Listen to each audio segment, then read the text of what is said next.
The winter rain did not merely fall. It assaulted the western coast of England. It swept in from the Atlantic in great bruising sheets of silver and grey, hammering against the stone walls of Lindworth Park with a violence that suggested nature itself had a grievance against the house. Inside the east drawing room, the sound was a dull, rhythmic thrumming, a heartbeat of water and wind that underscored the oppressive silence of the room. Lord Gabriel Harcourt, Marquess of Lindworth, stood before the fireplace. He was a man composed of sharp angles and rigid lines, his silhouette dark against the pale marble mantelpiece. At 36, Gabriel possessed the kind of face that painters might have found compelling and mothers found warning-worthy. Handsome, certainly, but with a harshness around the mouth and a coldness in the eyes that spoke of a soul boarded up and condemned. In his hand, he held a letter. The parchment was thick, expensive and cream-coloured, the handwriting upon it a spider scrawl of legal precision. It was a communication from his solicitor in London, Mr. Thaddeus Crouch, a man who possessed all the warmth of a ledger and the imagination of a stone. Gabriel stared into the grate where the fire had burned down to glowing embers and grey ash. He felt a grim kinship with the remnants. Once, there had been heat here. Once, 3 years ago, there had been a blaze that consumed everything. His pride, his name, his foolish, naive heart. Now there was only ash. A practical solution, Gabriel murmured to the empty room, his voice rough from disuse. He repeated the phrase, testing the weight of it. Practical. 3 years had passed since the scandal that had driven him from London society. 3 years since Lady Caroline, his wife of only 2 years, had stood in the centre of the Duchess of Richmond's ballroom and declared with a laugh that sounded like breaking glass that she could no longer endure the suffocating boredom of life with a man who preferred his botanical specimens to his wife's bed. She had left that very night with Lord Ashford, a man whose debts were as famous as his dimples, leaving Gabriel to face the whispering chorus of the ton alone. He had not fought for her. He had not challenged Ashford to a duel. He had simply turned his back on London, returned to his ancestral seat in Devon, and locked the gates. He had tended his mother's botanical gardens with a mechanical, obsessive precision, pruning away the dead wood, just as he had pruned away his own capacity for feeling. But the aristocracy was a beast that demanded to be fed, and the Marquessate of Lindworth required an heir. Gabriel lifted the letter again, his eyes tracking the dispassionate assessment of his future. "My lord, regarding the matter of the succession, I have, per your instructions, made discreet inquiries. You require a wife of good breeding, manageable temperament, and, crucially, one who understands the specific limitations of the arrangement you propose. Lord Pembridge, a frantic debtor but a man of old blood, has written on behalf of the Winters family of Hampshire. The family is in dire straits following the death of the patriarch. There are 2 daughters. The elder, Lady Montclair, is married and settled. The younger, Miss Dorothea Winters, is 22, unmarried despite 4 seasons, and is described by her own family as quiet, bookish, and of a plainness that precludes vanity. Lord Pembridge assures me that the young lady and her mother are in no position to negotiate terms. She will accept a marriage of convenience. She will not expect a love match. She brings no scandal, merely poverty and a lack of other prospects. She is, in short, eminently suitable for the practical purpose of securing the Lindworth line." Gabriel lowered the paper. Plain, bookish, desperate. It was perfect. A beautiful woman would expect adoration. A charming woman would expect society. A woman like Caroline would expect a husband who danced attendance upon her whims.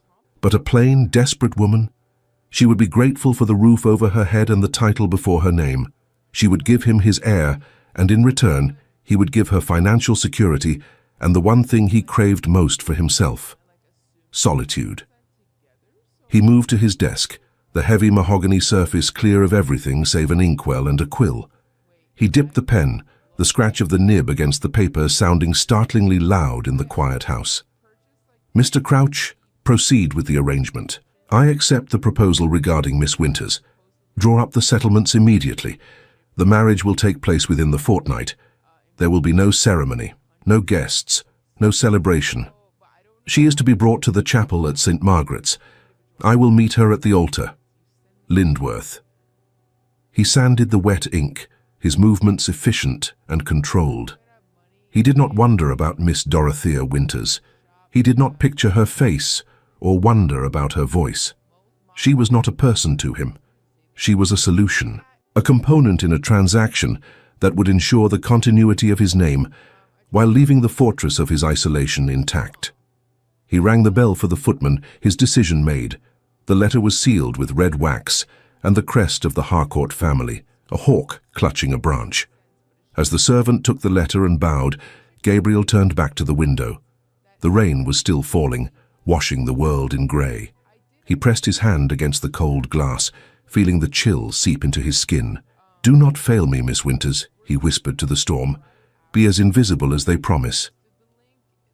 200 miles away, in the rolling green hills of Hampshire, the rain was gentler, but the atmosphere inside Winters' lodge was far more storm-laden. Miss Dorothea Winters sat in the window seat of what had once been her father's library, a heavy leather-bound volume resting on her knees. It was a treatise on celestial mechanics by Pierre-Simon Laplace, a book she had rescued from the pile destined for the auctioneer. She was reading the same paragraph for the 10th time, the words blurring before her eyes, unable to penetrate the wall of misery that had erected itself around her heart. The door to the library burst open, and peace fled. "There you are." Honoria's voice was a chime of bright, brittle bells. Her elder sister swept into the room, a vision in rose-coloured silk that cost more than the annual wages of their entire household staff. Honoria, now Baroness Montclair, was everything Dorothea was not: vibrant, beautiful, demanding, and cruel. Honoria moved to the mirror above the fireplace, adjusting a curl of golden hair that had dared to come loose. "Mama has been looking for you everywhere. Lord Pembridge has sent word. The Marquess has accepted." Dorothea closed the book slowly, her fingers trembling against the leather cover. "He has?" "Of course he has," Honoria laughed, turning to face her sister with a look of triumphant pity. "I told you it would work. Men like Lindworth are predictable beasts. He needs a broodmare, and we offered him one that comes with no fuss and no price tag."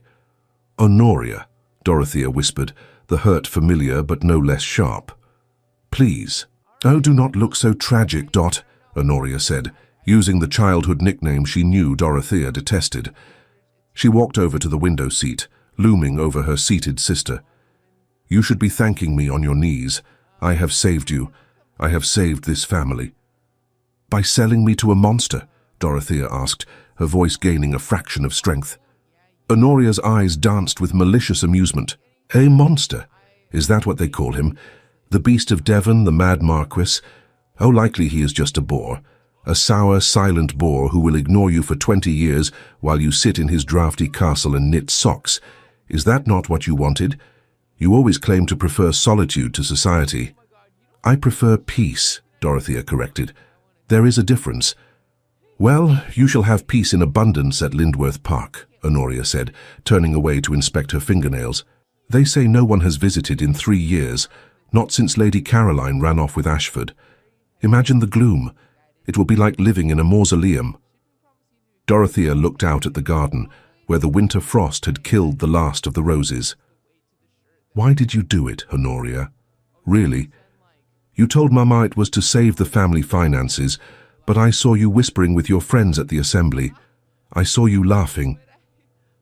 Honoria stopped. She turned back slowly, and for a moment the mask of sisterly concern slipped entirely. "Because it is funny, Dorothea. Can you not see the delicious irony? The plainest girl in Hampshire, the one who can quote Latin but cannot flirt to save her life, married to the most elusive, broken man in England. It is a farce. My friends and I have a wager running. Mrs. Kellaway bets you will come running home within a month. I, however, have more faith in your stubbornness. I bet you will stay forever. You are too dutiful to leave and too proud to complain. You will rot there, Dorothea, just like the tapestries on the walls, and I shall win 50 guineas. Dorothea looked at her sister, really looked at her, seeing past the beauty to the hollow, bored creature beneath. "You are cruel, Honoria. I have always known it, but I never realized until now just how much you enjoy it." Honoria laughed again, a bright, meaningless sound, and swept out of the room, leaving the door open behind her. The draught from the hallway blew the pages of Dorothea's book, fluttering them like the wings of a trapped bird. Dorothea turned back to the window. The rain was falling harder now, blurring the world into a grey smudge. "I will not rot," she whispered to the glass, her voice trembling but fierce. "I will read. I will walk in the gardens. I will survive him. And I will survive you." The journey to Devon began 3 days later, under a sky the colour of a fresh bruise. The carriage that Gabriel had sent for her was black, bearing the Lindworth crest in silver on the door panel, a hawk clutching a thorny branch. It looked less like a wedding conveyance and more like a hearse. Dorothea sat inside, her trunk strapped to the roof, her hands encased in grey woolen gloves that did little to ward off the chill. Opposite her sat Lady Beatrice, who had insisted on accompanying her daughter to see her settled, though Dorothea suspected her mother merely wanted to ensure the Marquess did not change his mind at the last moment.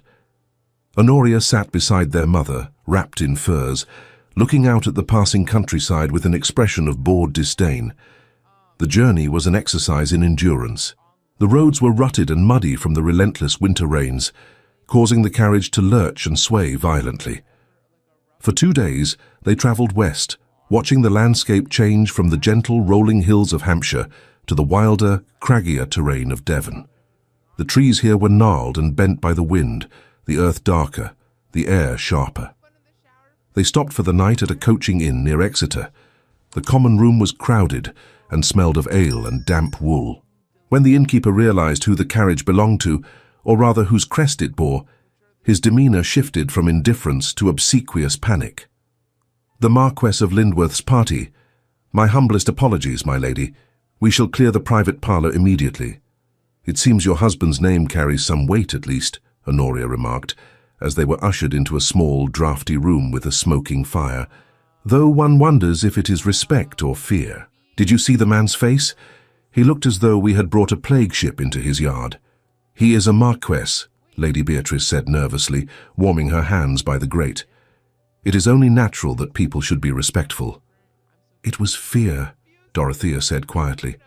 She had seen it too. The way the stable boy had flinched when he saw the hawk crest. The way the serving girl had whispered to the cook. They were entering the territory of a man who was not merely a recluse, but a legend of darkness in his own county. That night, Dorothea lay awake in a strange bed, listening to the wind rattle the window pane. She thought of the man waiting for her. She tried to conjure a face from the gossip she had heard, a monster, a beast, a broken man.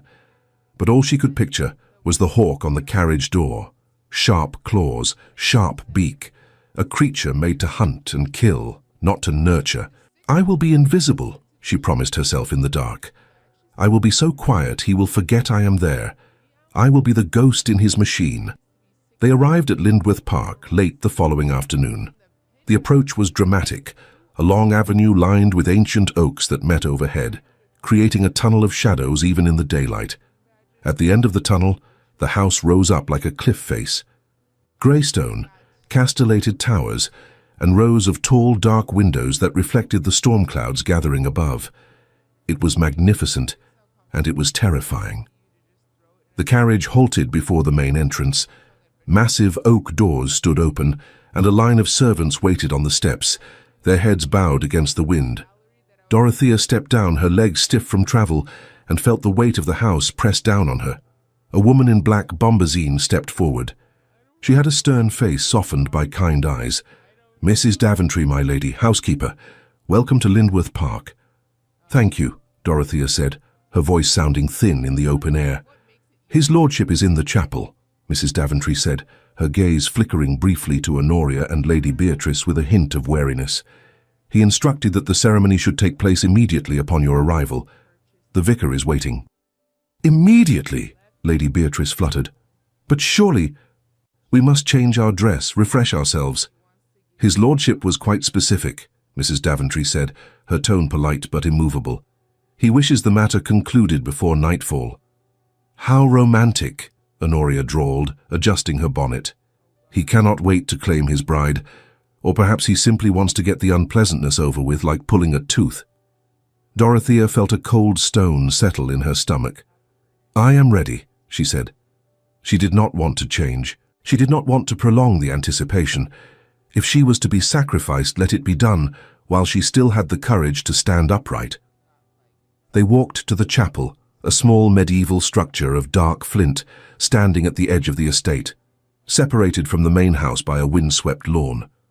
The interior was cold, smelling of old incense and damp stone. It was lit only by candles on the altar, their flames dancing in the draught. And there, standing with his back to them, was the Marquess. He turned as they entered. He was taller than Dorothea had expected. He wore black, stark and unrelieved, which made the pallor of his face and the darkness of his hair seem even more pronounced. He was not ugly. Honoria's taunts of a beast were unfounded. In fact, he possessed a severe classical beauty, like a statue carved from granite. But his eyes were the color of a winter sea, grey and turbulent and utterly terrifyingly cold. He did not smile. He did not bow. He simply watched Dorothea walk down the short aisle towards him, his gaze dissecting her. He looked at her not as a woman, but as a component, a necessary acquisition. He noted her height, her plain grey dress, her pale face, and seemingly dismissed them all as adequate for his purpose. "My lord," Lady Beatrice whispered when they reached the altar, curtsying deeply. Gabriel ignored her. His attention was fixed entirely on Dorothea. "Miss Winters," he said. His voice was deep, a baritone that vibrated in the stone space. "Lord Harcourt," she replied. She lifted her chin, refusing to look away, though every instinct screamed at her to run. "Shall we begin?" He gestured to the nervous-looking vicar, who stood waiting with the prayer book. The ceremony was a blur of ancient words spoken in a hollow void. Dorothea repeated the vows automatically: to love, cherish, and to obey. The words felt like lies tasting of ash. Gabriel spoke his vows with the precise, clipped diction of a man reading a legal contract. There was no emotion, no hesitation, merely the execution of a duty. When the time came for the ring, Gabriel reached out and took her hand. His skin was cold, but dry.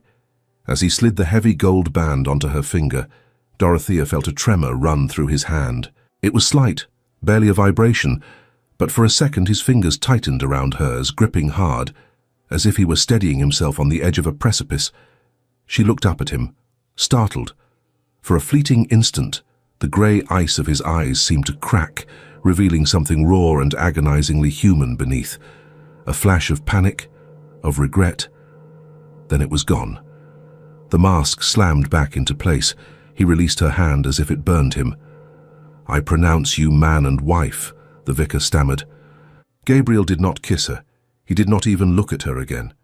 He turned on his heel and walked into the vestry to sign the register, his black coat swirling around him like a shroud. "Well," Honoria whispered loudly, leaning close to Dorothea's ear. "That was cheerful. I have seen funerals with more joy. Welcome to your new life, sister dear. Do try not to freeze to death before you produce the heir." That evening, the silence of Lindworth Park seemed to press against the doors of the Marchioness's chambers. Dorothea sat by the fire, still dressed in her grey silk, her hands folded tightly in her lap. She had been prepared for this duty. She knew what was expected of a wife, particularly one purchased for the sake of an heir. A heavy knock sounded at the connecting door. Dorothea stood, her heart hammering against her ribs. "Come in," she whispered, though she knew he could not hear her. She cleared her throat and spoke louder. "Enter." The door did not open. Instead, Gabriel's voice came through the heavy oak, deep and muffled.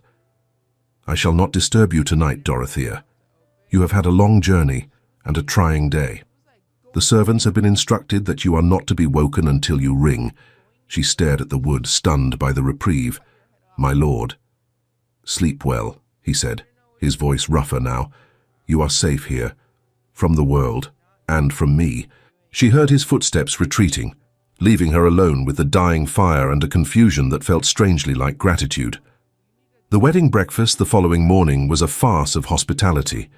It was held in the family dining room, a space of dark wood and heavy velvet drapes that seemed designed to absorb all light and sound. Gabriel sat at the head of the table, silent and imposing. Dorothea sat at his right hand, staring at a plate of eggs she could not swallow. Lady Beatrice chattered nervously about the weather, about the roads, about anything to fill the suffocating silence. And then the doors opened. It was not a servant. It was Honoria, sweeping in like a queen claiming her throne, wearing a gown of celestial blue silk that was shockingly bright in the gloomy room.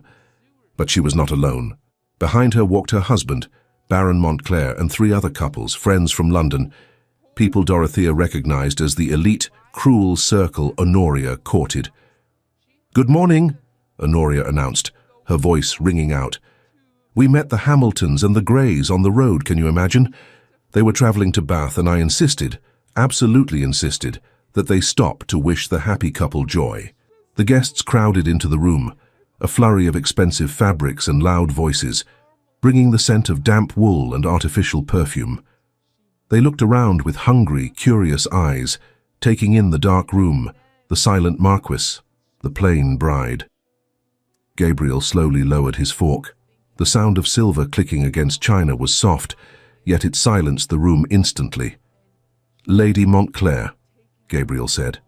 He did not raise his voice, but the temperature in the room seemed to drop 10 degrees. "You were not given leave to invite guests." "Oh, come now, my lord," Honoria laughed, waving a hand dismissively. She took a seat without being asked. "One cannot have a wedding without a celebration. It is practically illegal. Besides, I felt a responsibility. It was my idea, after all." One of the women, a sharp-faced creature in emerald green, tittered behind her hand. "Honoria has been telling us the most delightful story, Lord Lindworth, about how this match came to be. It is quite the romance." "Is it?" Gabriel asked. His eyes were fixed on Honoria. "Pray, tell us the story, Lady Montclair. I am captivated." Honoria smiled, the smile of a cat with a mouse between its paws. She looked at Dorothea, and her eyes glittered with malice. "It is a story of practicality, my lord. We all knew poor Dorothea was struggling. 4 seasons, no proposals, a burden on the family finances. And you, well, everyone knows of your seclusion, your need for a quiet arrangement. It seemed the perfect solution. The unmarriageable spinster and the man who wants no wife.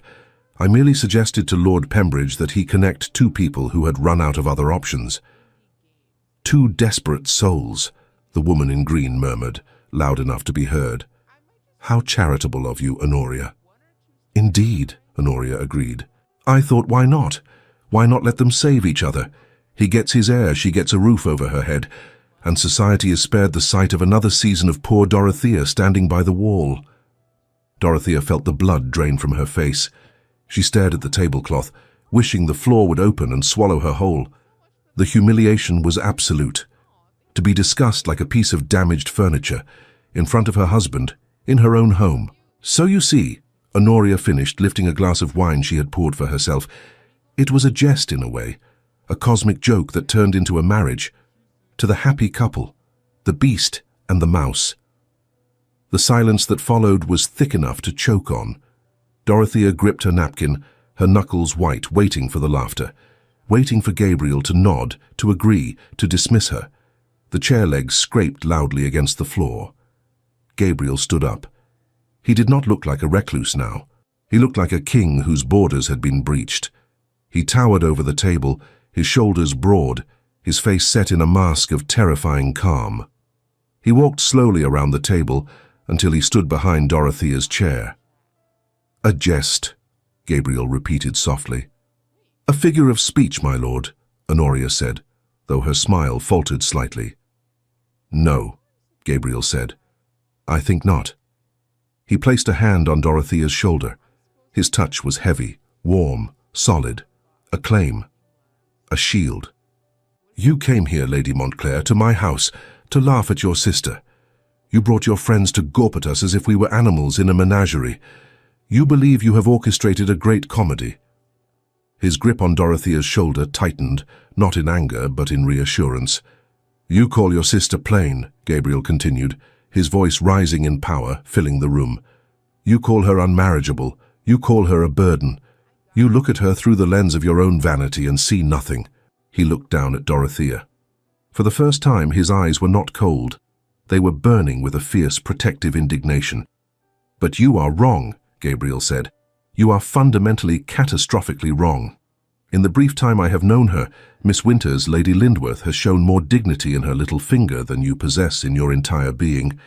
She walked into this house, into a marriage with a stranger, with her head high and her spirit unbroken. She has faced your cruelty with silence, which you mistake for weakness but which I recognize as grace."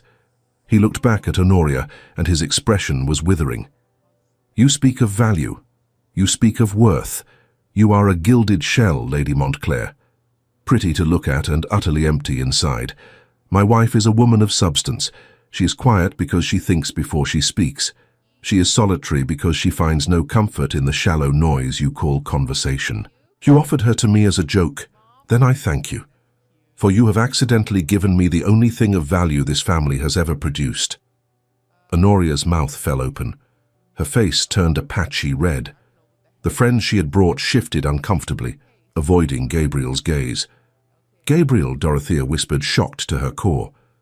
"My lord," Baron Montclair blustered, standing up. "This is uncalled for." "Get out," Gabriel said. He did not shout. He did not need to. The command cracked like a whip. "All of you. You are not welcome in my home. You will leave now. If you are not off my land in 20 minutes, I will have the dogs released." "You cannot be serious," Honoria gasped. "I have never been more serious in my life," Gabriel said. "Go. Take your laughter and your cruelty back to London. This house is a place of silence, perhaps, but it will no longer be a place of mockery." There was a scramble of movement. Chairs were pushed back, cloaks gathered. The humiliation had turned. The predators had become the prey. Within moments, the room was emptying. Honoria paused at the door, shooting one last look of venom at Dorothea. "You will regret this," she hissed. "He is defending his pride, not you. Do not mistake it for affection." Then she was gone. The front door slammed, echoing through the vast house. The sound of carriage wheels crunching on gravel faded into the distance. Silence returned to the dining room. But it was different now. It was not the heavy, oppressive silence of before. It was the silence of a storm that had broken. Dorothea sat frozen, her hand shaking where it rested on the table. Gabriel was still standing behind her, his hand still on her shoulder. Slowly he removed it and walked to the window, staring out at the grey sky. "My lord," Dorothea said. Her voice was barely audible. "Thank you." Gabriel did not turn. His shoulders were rigid, as if the outburst had cost him a great deal of energy.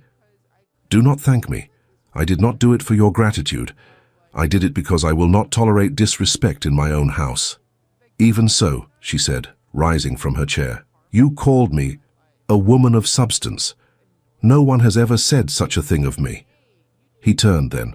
His face was composed again, the mask back in place, but his eyes were weary. "It was the truth, Dorothea. Whatever else this marriage is, a contract, a duty, a convenience, it will be based on truth. I will not lie to you, and I will not allow others to lie about you." He walked towards the door, pausing as he passed her. He looked down, and for a second he seemed about to reach out to touch her hand. But he stopped himself. He clasped his hands behind his back, withdrawing into his fortress. "Mrs. Daventry will show you the layout of the house. As I wrote to you, you have the freedom of the library and the conservatory. I ask only that you respect my privacy in the West Wing.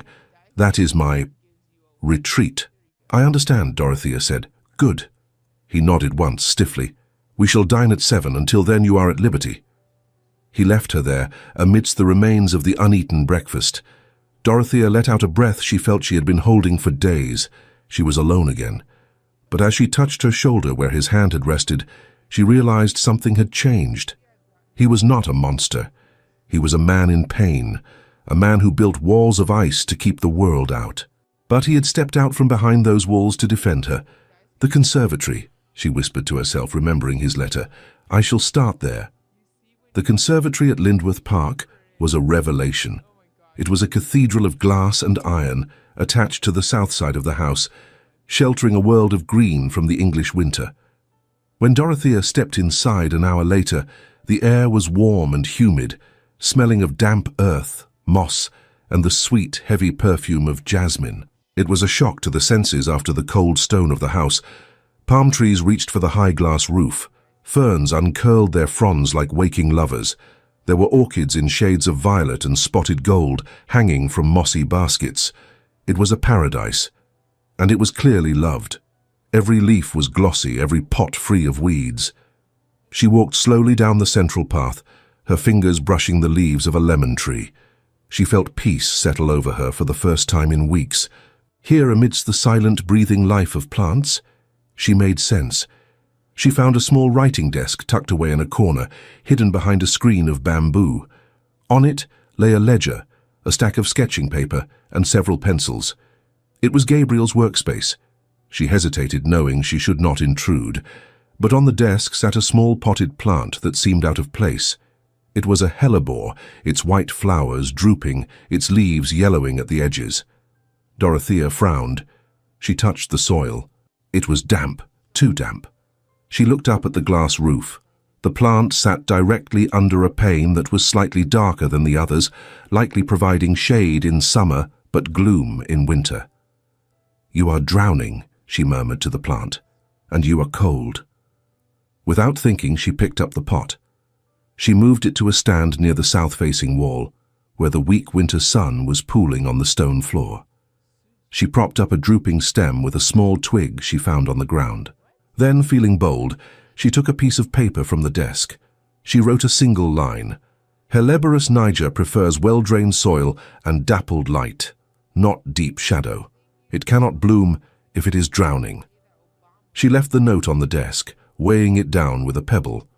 When she returned to her room, her heart was beating fast.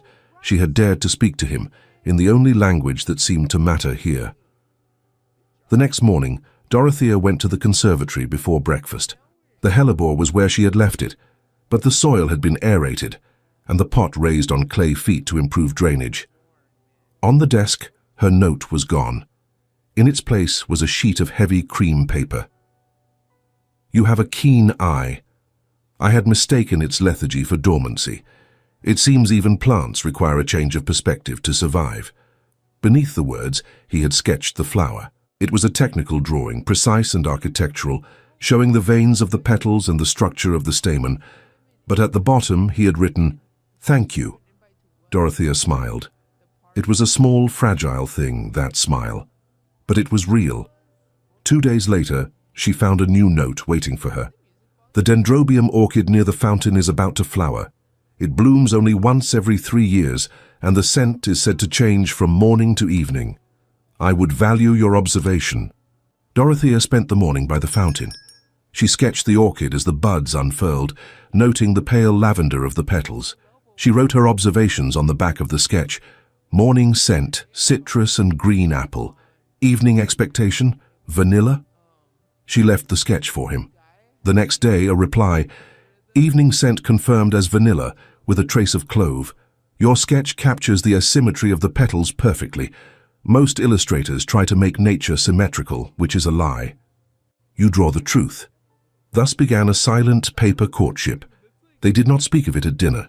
Their meals were polite, quiet affairs where they discussed the weather or the estate management. Gabriel remained distant, retreating to his study immediately after eating. But in the conservatory, amidst the greenery, they were speaking volumes. They exchanged notes on soil acidity, on the pruning of roses, on the strange habits of carnivorous plants. But between the lines of botanical Latin, other things were being said. "This fern is resilient," she wrote. "It survives even when neglected." "Resilience is often mistaken for hardness," he replied. "Perhaps it simply waits for the right conditions to soften." "The cactus uses its thorns to protect its water," he wrote. "It assumes everything that approaches is a thief." "Perhaps," she answered. "It has simply never been offered water freely, and thus does not know how to receive it." Weeks turned into a month. The winter deepened, snow covering the grounds of Lindworth Park in a blanket of white silence. But inside the house, a thaw was beginning. One evening in late January, Dorothea was in the library, searching for a book on alpine flora. She was on a ladder, stretching for a volume on the top shelf, when the ladder shifted on the polished floor. She gasped, clutching the shelf, the ladder wobbling dangerously beneath her. Strong hands gripped her waist. "I have you." Gabriel's voice was right beside her ear. He lifted her down as easily as if she were a doll, setting her feet on the floor. He did not release her immediately. For a moment, she was pressed against the front of his coat, smelling the scent of him, soap, old paper, and the crisp smell of the winter air. She looked up. He was looking down at her, and the grey eyes were dark, the pupils blown wide. The distance that usually separated them had vanished. "Dorothea," he breathed. It was the first time he had said her name without a title since the wedding breakfast. The book," she stammered, breathless. "I could not reach." "You should have asked," he said. His voice was rough. "You do not have to do everything alone, not anymore." He reached up, one hand still on her waist, to steady her, and plucked the book from the shelf with his free hand. He handed it to her. Their fingers brushed, and the contact sent a jolt through her that was sharper than static. Gabriel pulled his hand back, stepping away as if he had broken a rule. The mask slid back into place, but it was thinner now. "Be careful," he said hoarsely. "The floors are slippery." "Gabriel," she said, finding her courage, "the notes in the conservatory." He paused, half turned away. "Yes? They mean a great deal to me. I have never had anyone to share my thoughts with. My family. They thought my interests were foolish." Gabriel turned back to her. His expression was intense. "Your family were fools, Dorothea. I think I have made my opinion on that clear. Your mind is—" He searched for the word. "It is a rare landscape. I enjoy exploring it." He bowed abruptly and left the room, leaving Dorothea clutching the book to her chest, her heart singing a song she had never thought to hear. The crisis came in February. It arrived not with a shout, but with a cough. Gabriel had been out on the estate, supervising the repair of a tenant's roof in the freezing rain. He had returned soaked to the bone, shivering, but had refused to stop working, retreating to his study with a bottle of brandy. By the next morning, the house was silent in a different way. The servants were whispering. Mrs. Daventry met Dorothea at the bottom of the stairs, her face pale. "It is the fever, my lady. His lordship cannot wake. He is burning up." Dorothea felt a cold hand clutch her heart. She ran up the stairs, ignoring the housekeeper's protests that she should not expose herself to infection. She burst into Gabriel's chaotic bedroom in the west wing, a room she had never entered. It was sparse, monk-like. The only luxury was the heavy velvet curtains, now drawn against the day. Gabriel lay in the center of the great bed, his face flushed with an unnatural heat, his breathing ragged and shallow. He was thrashing, muttering names in his delirium. "Caroline," he moaned. Why? Dorothea flinched, but she stepped forward. She placed her hand on his forehead. It was burning. "Get cold water," she ordered the maid who was cowering in the corner, "and clean linens, and fetch my sketchbook from the conservatory, the one with the notes on herbal remedies. Quickly." For 3 days and 3 nights, Dorothea did not leave his side. She waged war against the fever. She bathed his face with cool water. She forced willow bark tea between his cracked lips. She held him down when the nightmares came. She learned his demons in those dark hours. She heard him beg for forgiveness, heard him shout at the ghosts of his past. She heard the depth of his loneliness, the belief that he was unlovable, broken, discarded. "I am here," she whispered to him, stroking his damp hair. "I am here, Gabriel. You are not alone. I will not leave you." On the 4th morning, the fever broke. Dorothea had fallen asleep in the chair beside the bed, her head resting on the mattress, her hand clutching his. She woke to the feeling of movement. She lifted her head. Gabriel was looking at her. His eyes were clear, though exhausted. He was looking at their joined hands. "Dorothea." His voice was a ruined croak. "You are awake," she breathed, tears springing to her eyes. "Thank God." "You stayed," he said, as if stating a miracle. "I heard you. In the dark. You stayed." "Of course I stayed," she said. "You are my husband." No, he whispered. He moved his thumb, stroking the back of her hand. It is more than that. Caroline left when I was merely boring. You stayed when I was dying. Why? Because, Dorothea said, and the truth tumbled out of her, simple and undeniable. Because you see me. Because you defended me. Because you know that hellebores need drainage and that I need books. Because... She looked down. Because I think I have loved you since the moment you told my sister to get out. Gabriel closed his eyes. A tear leaked out, tracking through the stubble on his cheek. I thought my life was over, he whispered. I thought I was ash. But you are the rain that wakes the seed. He opened his eyes and looked at her with a vulnerability that broke her heart and healed it all at once. I am not a whole man, Dorothea. I have sharp edges, I have shadows, but what is left of me, it belongs to you. If you will have it. Dorothea leaned forward and pressed her lips to his forehead, then gently to his lips. I will have all of it, she promised. The shadows and the light. The fever retreated slowly, like a tide withdrawing from the shore, leaving Gabriel weak but lucid. The days of his convalescence became a time of strange, suspended grace at Lindworth Park. The winter began to loosen its grip on the estate, the relentless grey rain giving way to pale, watery sunshine that slanted through the mullioned windows of the west wing. For the first time in 3 years, the doors to the master's chambers were not locked. Dorothea moved between her own rooms and his, with a quiet propriety that fooled the servants, but deceived neither herself nor her husband. She read to him as he regained his strength, passages from the botanical journals he loved, poetry by Wordsworth, and occasionally, daringly, the philosophical treatises they had discussed in the library. One afternoon, a week after the fever broke, Gabriel sat in the armchair by the window, a blanket draped over his legs. He was watching her as she poured tea from a silver service, the sunlight catching the stray hairs that had escaped her cap. You look tired, he said.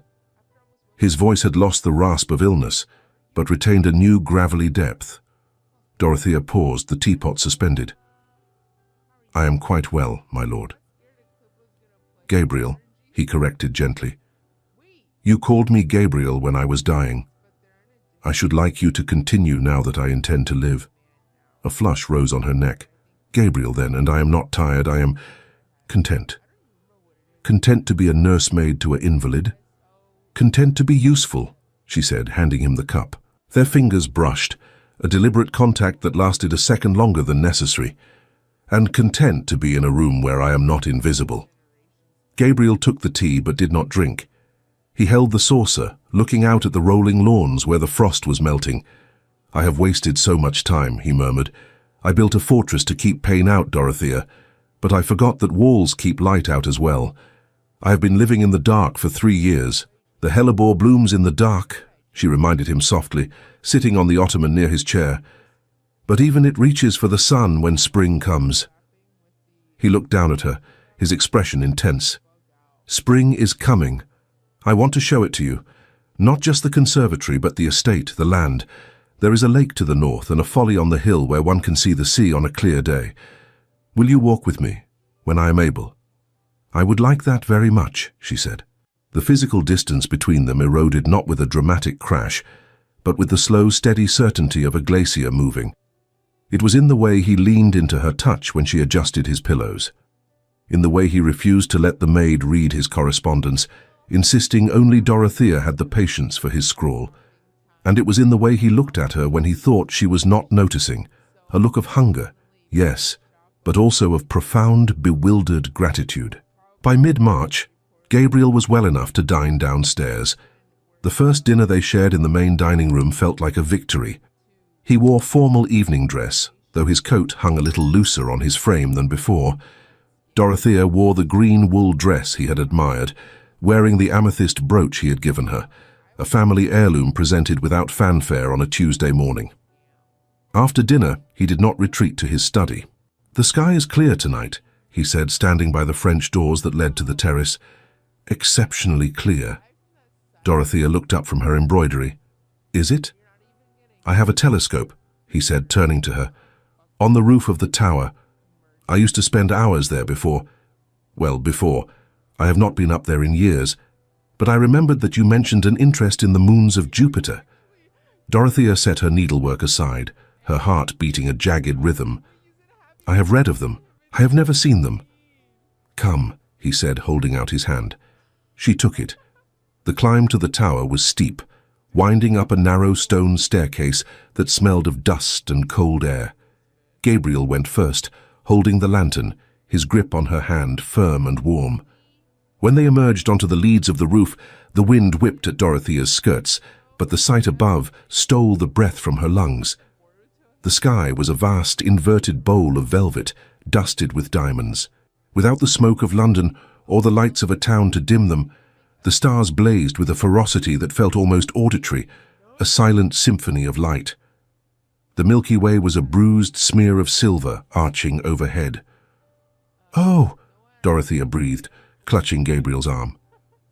"Oh, it is too much." "It is exactly enough," Gabriel said. He led her to the heavy brass telescope mounted on a swivel stand. He adjusted the focus with practiced hands, the brass clicking softly in the quiet. "Here. Look." Dorothea leaned forward, closing one eye, peering through the lens. At first she saw only blur, but then Gabriel's hand covered hers on the dial, making a microscopic adjustment, and suddenly, there it was, a sphere of banded pearl hanging in the darkness, flanked by 4 tiny pinpricks of light. "Jupiter," she whispered, "and the Galilean moons, Io, Europa, Ganymede, Callisto." "You know their names," he said, his voice close to her ear. He was standing behind her, his chest pressing lightly against her back to shield her from the wind. "I know them from books. It is different to see them, to know they are real." She straightened, turning in the circle of his arms to face him. The starlight turned the planes of his face to silver and shadow. "Thank you, Gabriel, for giving me the stars." "I would give you the universe if I could," he said roughly. "But I can only offer you this. My name, my house, and a heart that I thought was dead, but which beats only for you." The wind tore at them cold and sharp, but Dorothea felt hot. "That is all I want. I do not need the universe. I only need to be seen by the one person who matters." Gabriel made a sound, half groan, half prayer, and lowered his head. This time, when he kissed her, it was not the chaste, promising press of lips in the sick room. It was deep, hungry, and desperate. It tasted of the cold night air and the heat of a man who had been starving for years. His hands came up to cup her face, his thumbs stroking her cheekbones as if checking she was real, while Dorothea clung to the lapels of his coat, anchoring herself against the vertiginous spin of the earth. He pulled back breathlessly, resting his forehead against hers. "Dorothea, I cannot be a monk any longer.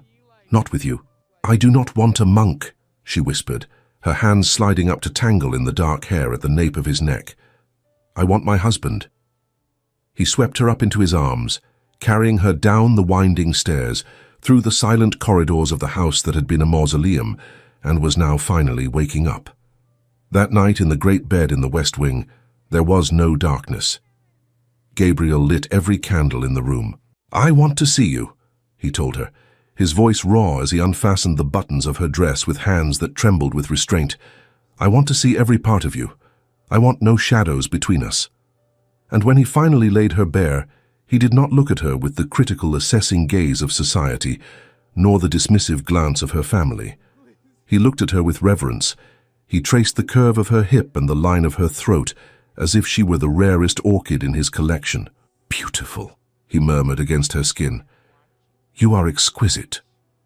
Dorothea, who had spent 22 years believing she was plain, believing she was a grey moth in a world of butterflies, finally saw herself through his prism. In his eyes, in his touch, she was not plain. She was beloved, and that made her radiant. Spring exploded across Devon with a riot of green. The rain still fell, but it was the soft, nurturing rain of April, coaxing life from the soil. Life at Lindworth Park settled into a rhythm of profound happiness. Gabriel and Dorothea were rarely apart. They worked together in the conservatory in the mornings, rode across the estate in the afternoons, and read together in the library in the evenings. The servants, taking their cue from their master, relaxed. The house felt lighter, the curtains threw back to let the sun in. It was during one of their morning sessions in the conservatory that the idea for the circle was born. Dorothea was sketching a new specimen of fern when she noticed the young maid Alice lingering by the door with a dust cloth, craning her neck to see the drawing. "Come in, Alice," Dorothea called out. "Do you wish to see?" Alice blushed and stepped forward. "I beg your pardon, my lady. I didn't mean to stare, it's just, I've never seen a drawing like that. It looks like it's breathing." "It is a Polystichum setiferum," Dorothea explained, showing her the frond. "See how the leaves unfurl? It follows a mathematical pattern." Alice looked at the plant, then at the drawing. "I didn't know plants had math in them, my lady. I thought they just grew." "Everything has a pattern," Gabriel said, emerging from behind a palm, "if you know how to look." Alice looked between them, her curiosity overcoming her deference. I can't read, my lady, but I always liked the flowers. My grandmother taught me which ones heal a cut and which ones make a tea for sleeping." Dorothea looked at Gabriel. A silent communication passed between them, a spark of an idea. "Alice," Dorothea said slowly, "if I were to teach you, not just the names, but how to draw them, and perhaps how to read the names in the books." Alice's eyes went wide. "Me, my lady? But I'm just a maid." "Intelligence does not care about station," Gabriel said firmly. "Only opportunity does, and opportunity is something we can provide." By the end of the week, Alice was joined by Mrs. Daventry's niece and the daughter of the gamekeeper. They met in the conservatory on Tuesday afternoons.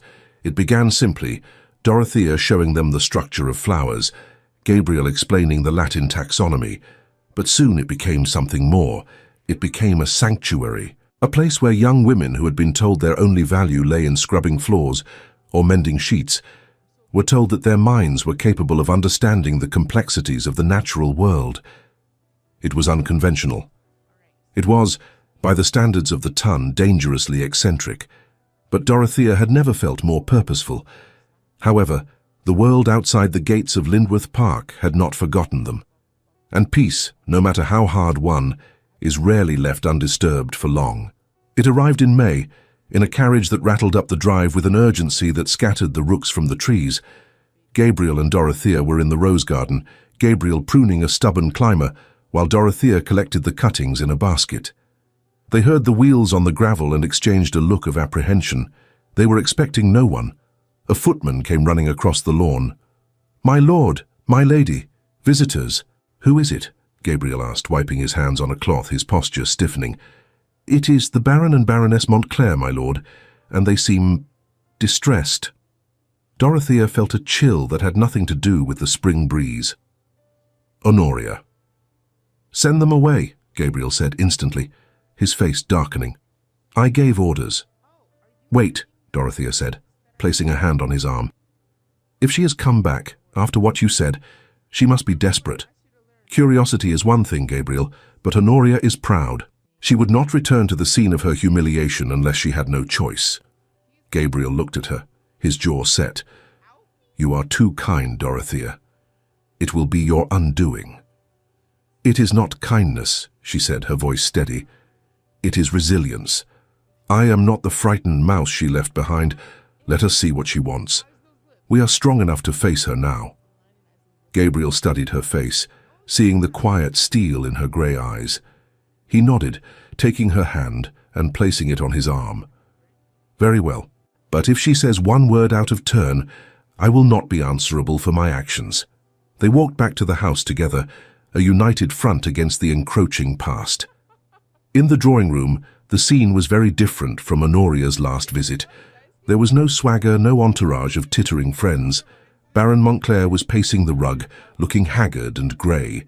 Honoria sat on the edge of the sofa, her hands twisting a lace handkerchief into ruins.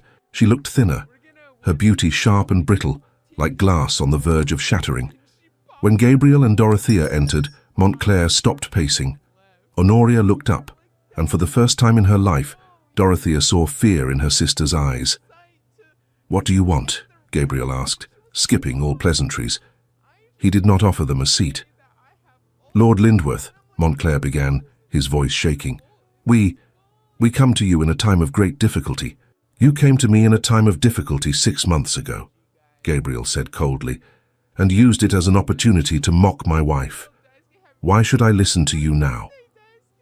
"Because we are ruined," Honoria whispered. The words seemed to be dragged out of her. She stood up, her movements jerky. "We are ruined, Dorothea, totally, irrevocably." "Gambling?" Gabriel asked, looking at Montclair with disgust. The Baron looked at the floor.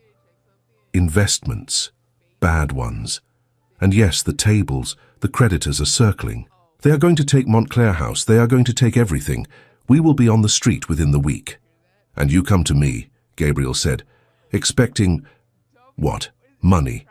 You think I will empty my coffers to save the man who laughed at my marriage?" "We have nowhere else to go," Honoria cried out, stepping forward. "Mother cannot take us in. She has barely enough for herself. You are family, Dorothea. You cannot let us fall into the gutter." Dorothea looked at her sister. She remembered the taunts in the library. "You will rot there, two unwanted creatures." She remembered the cruelty at the wedding breakfast, but she also saw the terror of a woman who had built her entire identity on status and was watching it crumble.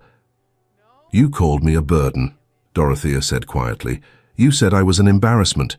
You sold me to Gabriel as a joke because you thought it would be funny to see me suffer." "I know," Honoria sobbed. The tears reeled this time, carving tracks through her powder. "I know I was cruel. I was jealous, Dot. I was always jealous." Dorothea blinked. "Jealous? You? You were the beauty, the diamond." "And that is all I was," Honoria shouted, her voice cracking. "I had to be beautiful because I had nothing else. You had your books. You had your mind. You didn't care what people thought, not really.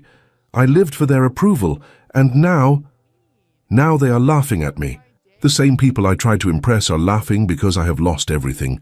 She sank back onto the sofa, burying her face in her hands. "I am nothing without the title. I am nothing." The room was silent, save for Honoria's weeping.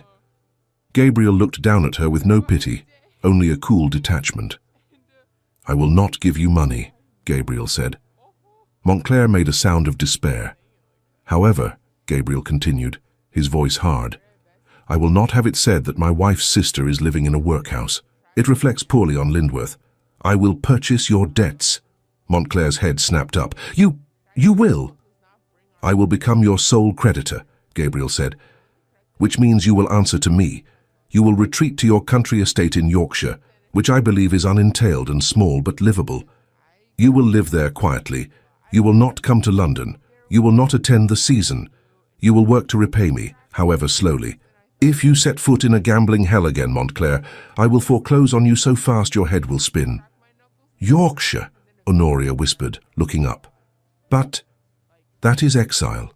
It is the end of the world." "It is a roof over your head," Dorothea said, stepping forward. She looked down at her sister, not with triumph, but with a calm authority. "It is more than you offered me, Honoria. You offered me a prison. We are offering you a sanctuary. Whether you view it as a prison or a home depends entirely on which prism you choose to look through." Honoria stared at her. She looked at the plain sister she had mocked, seeing the amethysts at her throat, the fine wool of her dress, and unmistakably the protective hand Gabriel kept on the small of her back. She saw a woman who was loved, a woman who had power. Honoria slumped. The fight went out of her. "Yorkshire," she murmured. "Very well. We accept." "Good," Gabriel said. "My solicitor will draw up the papers. Now get out." The exit was less dramatic than the last time, but far more final. Montclair looked like a beaten dog. Honoria looked like a ghost. As she reached the door, she paused and looked back at Dorothea. "You won," Honoria said softly. "The joke was on me, after all. You got the fairy tale, and I got the tragedy." "It is not a fairy tale," Dorothea replied. "It is real life. And it is work. I hope you learn to do it." When the door closed, the silence in the room was heavy but clean.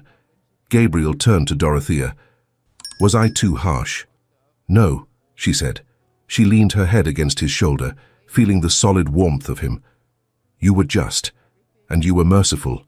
Yorkshire will be good for her. It is bracing, Gabriel chuckled, the sound rumbling in his chest. He turned her in his arms, lifting her chin to look into her eyes. You amaze me, Dorothea. You meet malice with wisdom. You meet ruin with grace. Every day I discover some new facet of you. And every day, she whispered, I am grateful you are the one holding the prism. I have been thinking, Gabriel said, his expression turning serious. About the circle. About Alice and the others. Yes? You said they need to catalogue specimens for the Royal Society. I have friends in London, scientists, botanists, who stopped writing to me when I withdrew. Perhaps it is time I wrote back. Perhaps it is time Lindworth Park became known for something other than scandal. Dorothea's eyes shone. You would do that? Re-enter the world? I am not afraid of the world anymore, Gabriel said, kissing her forehead, because I no longer face it alone. Let us build something here, Dorothea. Let us make this house a center of learning. Let us show them that the plain sister and the mad Marquess have created something more beautiful than they could ever imagine. Yes, she said, her heart overflowing. Oh, yes. And so the seasons turned. Summer brought heat that made the conservatory steam and the rose gardens explode in color. The circle grew from 3 students to 10, then 12. Local girls, daughters of tenants. Even a few gentlewomen of reduced means from the village who had heard rumors of the strange scholarly Marchioness. Gabriel wrote his letters. Slowly, tentatively, the scientific community responded. At first out of curiosity, then out of respect for the meticulous data and illustrations that began to flow from Devon. They did not know at first that the illustrations were drawn by a woman or that the data was compiled by maids. They only knew the work was brilliant. Autumn brought golden light and crisp mornings. It also brought a new quietness to Dorothea, a subtle inward turning that Gabriel, with his observer's eye, noted immediately. One evening in October, as they sat by the fire in the library, Gabriel lowered his book. You are sketching the hellebore again, he noted. Dorothea looked down at her pad. She was indeed drawing the winter rose, the flower that bloomed in the dark. It seems appropriate, she said. Why? She put the pencil down. She stood and walked over to him, taking his hands. Because, Gabriel, the hellebore is a sign of life in the depth of winter. It is a promise of continuity. She placed his hand on her stomach, which was still flat beneath her gown. I believe, she said, her voice trembling with joy, that we have secured the succession. Gabriel went still. He stared at his hand, then up at her face. The grey eyes that had once been storm clouds filled with a sudden overwhelming light. He fell to his knees before her, burying his face in her skirts, his shoulders shaking. Dorothea, he whispered, my salvation. She stroked his hair, smiling down at him. The joke was over. The silence was broken, and the house that had been a tomb was now undeniably a home. The winter of 1816 was a season of waiting. The snows that blanketed Devon were deep and lasting, turning Lindworth Park into an island of white silence. But inside the house beat with a new, vigorous heart. Gabriel's solicitude bordered on the obsessive. He who had once locked himself away to avoid feeling anything, now found himself hyper-attuned to every shift in his wife's mood, every shadow under her eyes. He ordered the unpaved roads of the estate to be cleared daily, lest the physician be needed in an emergency. He had the draughty corridors lined with thick rugs to protect her from the chill. Dorothea found his anxiety both touching and occasionally stifling. I am with child, Gabriel, not made of glass, she told him one morning in the conservatory, where he was insisting she sit on a cushioned bench rather than stand at her easel. You are more precious than glass, he replied, his hand resting absently on the swell of her stomach, a gesture that had become his unconscious habit. Glass can be replaced. You cannot. I am healthy, she assured him, covering his hand with hers. And I am happy. The physician says I have the constitution of a dairymaid. The physician is a fool who smells of gin, Gabriel grumbled, though he sat beside her, his tension easing slightly. I am terrified, Dorothea. I look at you, growing with this life we made, and I remember. I remember how fragile happiness is, how easily it is snatched away. Not this time, she promised him. We are the hellebore, remember? We survive the winter. The child arrived with the spring equinox, during a gale that rattled the window panes of the West Wing. It was a long, arduous night. Gabriel spent it pacing the corridor outside the birthing room, a sentinel of despair, ignoring Mrs. Daventry's pleas for him to rest. Every cry from behind the door felt like a lash against his skin. He bargained with God, with fate, with the universe. Take the title, take the land, take everything, but let them live. When the silence finally fell, followed by the thin, indignant wail of a new life, Gabriel nearly collapsed against the wall. Mrs. Daventry opened the door, her face wreathed in smiles. "My lord, you may enter." Gabriel walked into the room as if entering a shrine. The air was heavy with the scent of lavender and iron. Dorothea lay against the pillows, hair plastered to her forehead, pale as the sheets, but her eyes were bright. In the crook of her arm lay a bundle of white linen. "Dorothea," he breathed, falling to his knees beside the bed. He did not look at the child. He looked only at her, devouring the sight of her chest rising and falling. "You are safe." "We are safe," she corrected, her voice a hoarse whisper. "Look, Gabriel. Look at your daughter." He looked down. A tiny face, red and crumpled, peered out from the blankets. A tuft of dark hair, exactly like his own, stood up on her head. "A girl," Gabriel said. "I am sorry," Dorothea began, a flash of the old insecurity crossing her face. "I know you needed an heir. I know the entail." "Hush," Gabriel interrupted fiercely. He reached out a trembling finger, and the baby's hand, impossibly small, curled around it. "Do not apologize, never apologize. She is perfect. She is Victoria." "Victoria?" "Victory," Gabriel murmured, tears spilling unchecked down his cheeks. "Because we have won, Dorothea. We have stolen life from the jaws of grief." The heir, Thomas, would follow 2 years later. A sturdy, loud boy who would secure the marquessate and ensure the Harcourt name continued. But it was Victoria, the child of the storm, who held her father's heart in her tiny fist from the moment she drew breath. As the nursery filled, so too did the reputation of Lindworth Park change. It was no longer the fortress of the mad Marquess. It became a beacon of a different sort. The circle, as Dorothea called it, expanded. It was not merely a school for maids. It evolved into a private botanical society for women of intellect who had been denied an outlet.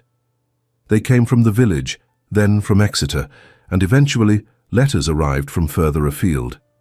Gentlewomen who had heard whispers of the Marchioness's work petitioned to visit. They did not establish a formal academy, for that would have been too scandalous.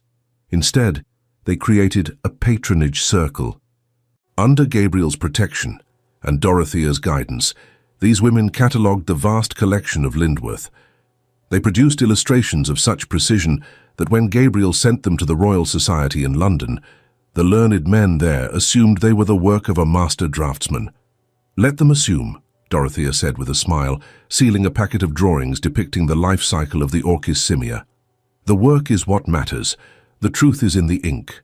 Gabriel, watching her from across his desk, shook his head in wonder. "You are subversive, my love. You are dismantling their prejudices one drawing at a time, and they do not even realize it." "I am merely gardening," she teased, "tending to minds instead of soil." 5 years later. December, 1820. The invitation cards were heavy, gilt-edged, and caused a sensation when they arrived on the breakfast trays of London's elite. "The Marquess and Marchioness of Lindworth request the honour of your presence at a Christmas ball at Lindworth Park." It was the first time the doors had been thrown open to society in nearly a decade. Curiosity was a powerful motivator. Refusals were almost non-existent. The Tun was desperate to see the recluse and his plain bride, to see if the rumours of their strange happiness were true or merely a facade hiding a Gothic horror. On the night of the ball, Lindworth Park blazed with light. Every window glowed against the dark December sky, casting golden rectangles onto the snow-covered lawns. Inside, the great hall was decked with boughs of holly, ivy, and garlands of exotic winter-blooming jasmine that filled the air with a heady, sweet scent. Musicians played in the gallery, the melody floating over the murmur of 300 guests. The ballroom, once shrouded in dust sheets, was now a sea of silk and velvet, jewels and uniforms. At the center of it all stood Dorothea. She was no longer the invisible girl in grey. Tonight, she wore a gown of deep emerald velvet that left her shoulders bare, the fabric skimming a figure that had softened and curved with motherhood. Around her neck glittered the Harcourt emeralds, a heavy, magnificent necklace that Gabriel had clasped there himself an hour before. But it was not the jewels that drew the eye. It was her presence. She stood with her hand resting lightly on Gabriel's arm, greeting guests with a calm, radiant confidence. She met the gaze of the highest sticklers of the ton without flinching. She was the Marchioness of Lindworth, the mistress of this domain, and she knew her worth. Beside her, Gabriel looked formidable, but the ice was gone from his eyes. He watched his wife with a pride so naked, so intense, that it made young ladies blush and matrons sigh with envy. The children were allowed to make a brief appearance before bed. Victoria, now 4 years old, possessed her mother's grey eyes and a solemn curiosity. She carried a small sketchbook and was seen showing a duke her drawing of a fern. Thomas, a chaotic whirlwind of 2, was held firmly in the arms of his nursemaid, though he reached out with chubby hands to grab at the shiny medals on the coats of passing officers. "Lady Lindworth," a voice drawled from behind them. A voice familiar enough to make Dorothea's spine stiffen, though the fear it once induced was long gone. Dorothea turned. Honoria stood there. 5 years had passed, and they had been hard years. The exile to Yorkshire had preserved the Montclair finances, but it had etched lines of bitterness around Honoria's mouth. She was still beautiful, but it was a sharp, brittle beauty, like a flower preserved in ice. She wore diamonds, but they looked cold against her skin. Beside her, Baron Montclair looked older, greyer and visibly nervous as he met Gabriel's gaze. They had not been invited for pleasure. They were here because Montclair needed Gabriel's support for a railway bill in the House of Lords, and he had forced his wife to brave the lion's den to secure it. "Lady Montclair," Dorothea said evenly. Her voice was warm, lacking any trace of sarcasm. "How kind of you to make the journey from the north. I trust the roads were passable?" "Your invitation insisted it would be a significant occasion," Honoria said, her eyes darting around the magnificent room, taking in the display of wealth and happiness with a hunger she could not conceal. "I see you have done well for yourself, sister. I suppose being nursemaid to a recluse has its rewards." The insult was habitual, a reflex, but it landed harmlessly against Dorothea's armor. "We have done well for each other," Gabriel corrected. His voice was calm, stripped of the anger he had once felt. He looked at Honoria not as an enemy, but as a pitiable creature. "My wife has transformed this house from a mausoleum into a home, and more than that, she has established a circle here at Lindworth Park, a sanctuary for the study of natural philosophy." "A circle?" Honoria raised a perfectly sculpted eyebrow. "It sounds quaint. A sewing circle, I presume." "Botany and astronomy, actually," Dorothea corrected gently. "We have 12 students currently, young women of intellect who assist in cataloguing specimens for the scientific community. They do not sew, Honoria. They dissect. They observe. They contribute to the Royal Society." "How novel," Honoria sneered, though her voice wavered. "And I suppose you think this makes up for your lack of conventional accomplishments, that educating a handful of bluestockings excuses your own social failures?" "I do not consider myself a failure," Dorothea said simply. She looked around the room at the friends she had made, at the husband who adored her, at the children being carried up the stairs. "And neither does anyone whose opinion matters to me. These young women learn that their worth is inherent. It is found in their character and their minds, not dependent on the approbation of a ballroom or the cut of their gown." Honoria flinched. The words struck the exact center of her own insecurity. She looked at Dorothea, really looked at her, and saw the one thing she had never possessed: peace. Gabriel cleared his throat. He signaled to the musicians, and the music died away. The room fell silent, hundreds of faces turning towards the Marquess. "Ladies and gentlemen," Gabriel said, his voice carrying effortlessly to the back of the hall, "I thank you for joining us tonight. It has been many years since Lindworth Park saw such festivity. Too many years." He turned to look at Dorothea, and the intimacy of the moment felt almost private despite the crowd. "5 years ago," Gabriel continued, "I married believing I was entering into a practical arrangement. I was a man living in winter, expecting nothing but cold. I did not expect joy. I did not expect companionship, and I certainly did not expect the profound gift of being understood by another human being." He raised his glass. "But Dorothea has given me all of that and more. She has shown me that the greatest love often begins not in passion, but in quiet recognition, in seeing another person truly and choosing to honor what you see. She taught me that gardens need tending, hearts need opening, and that real worth is invisible to those who value only surface appearances." He lifted the glass higher. "To my wife, the woman who was offered to me as a joke, but who became my salvation. To the woman who taught me that sometimes the greatest revenge against cruelty is simply living so beautifully that the darkness cannot touch you. To Lady Lindworth," the crowd roared, the sound echoing off the rafters. Dorothea felt tears prick her eyes, but she blinked them back, smiling at Gabriel with her whole heart. She drank the toast, feeling the warmth of the wine and the warmth of his love. Later, as the evening drew to a close and carriages began to line up on the drive, Honoria approached Dorothea one final time in the foyer. The crowd had thinned. "I suppose you are quite pleased with yourself," Honoria said in a low voice, meant only for her sister's ears. "You have turned my jest into a triumph. It galls me to admit it, but you have won." Dorothea studied her sister's face. She saw the lines of unhappiness, the exhaustion of maintaining a facade.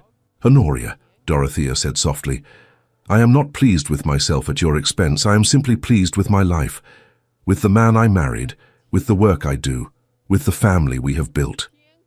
"But I sent you here to be miserable," Honoria whispered, a confession wrung out of her. "I wanted you to fail." "I know," Dorothea said. She reached out and, for the first time in years, touched her sister's arm. "But your jest led me to the only man brave enough to look past what society said I should be and see what I actually am. You inadvertently gave me everything I ever wanted. Someone who matters. Someone who is seen." Honoria looked down at Dorothea's hand on her arm. She looked like she might cry or scream, but instead she simply nodded, a jerky, broken movement. "I wish you joy of it then," Honoria said, her voice cracking. "Thank you for the loan, Dorothea, for the debts. Go home to Yorkshire, Honoria," Dorothea said gently. "Plant a garden, read a book, stop looking in the mirror and look at the world. You might find you are happier than you think." Honoria pulled her shawl tight around her shoulders, turning away to hide her face. "Goodbye, sister." Gabriel appeared at Dorothea's side as the Montclair carriage rolled away into the night. He slid his arm around her waist, pulling her back into the warmth of the house. "Are you well?" he asked, searching her face. "I am perfectly well," she answered. "Better than well." "The children are awake," he confessed with a conspiratorial smile. "I promised Victoria I would show her how the crystal prism catches the candlelight in the conservatory before she slept. She refused to close her eyes until she saw the rainbows." "Then we must go," Dorothea agreed, leaning into his embrace. They walked together through the house that had become their sanctuary, away from the fading music of the ballroom and towards the west wing. They collected their children from the nursery, Thomas sleepy and heavy in Gabriel's arms, Victoria skipping ahead in her nightgown. They entered the conservatory. It was dim, lit only by the moonlight filtering through the glass and the candle Gabriel held. The air was thick with the scent of earth and sleeping flowers. Gabriel set the candle on the desk, the same desk where Dorothea had left her first timid note 5 years ago. He took the crystal prism from his pocket. "Watch," he whispered to his daughter. He held the crystal to the flame. Instantly, the room was fractured into beams of spectral light. Rainbows danced across the leaves of the palms, across the sleeping orchids, across the faces of his family. Victoria gasped, reaching out to catch the colored light in her hands. Gabriel looked over his daughter's head at his wife. The light played across Dorothea's face, illuminating the grey eyes that had seen him when he was invisible, the mouth that had spoken truth when he wanted silence. "Do you ever regret it?" Dorothea asked softly, watching the light dance. "Marrying me when you did not have to? When you could have had a diamond of the first water?" Gabriel shifted Thomas to his other shoulder so he could reach out and cup her cheek. "Not once," he said, the absolute certainty in his voice vibrating in the quiet air. "You taught me that the best things in life often come from unexpected places. That being overlooked is not the same as being unworthy.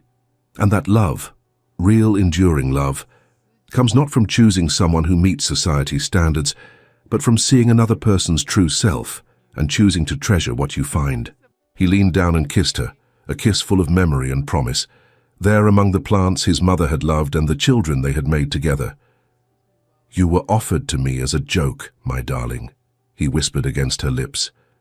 "But you became my greatest blessing, my truest companion, and the love I did not know I needed. How could I possibly regret that?" Dorothea smiled, and in that smile was the sum of all her journey from the frightened girl in the library to the woman standing in the center of her own world. She was not invisible. She was seen. She was loved. And the joke, in the end, was a story of joy. Thank you so much for staying with us until the end of this journey. If this story of resilience and love found in the most unexpected of places touched your heart, please remember to like, subscribe, and share it with someone who needs a reminder that they too are worthy of being seen. Your support helps us continue creating stories of hope and redemption,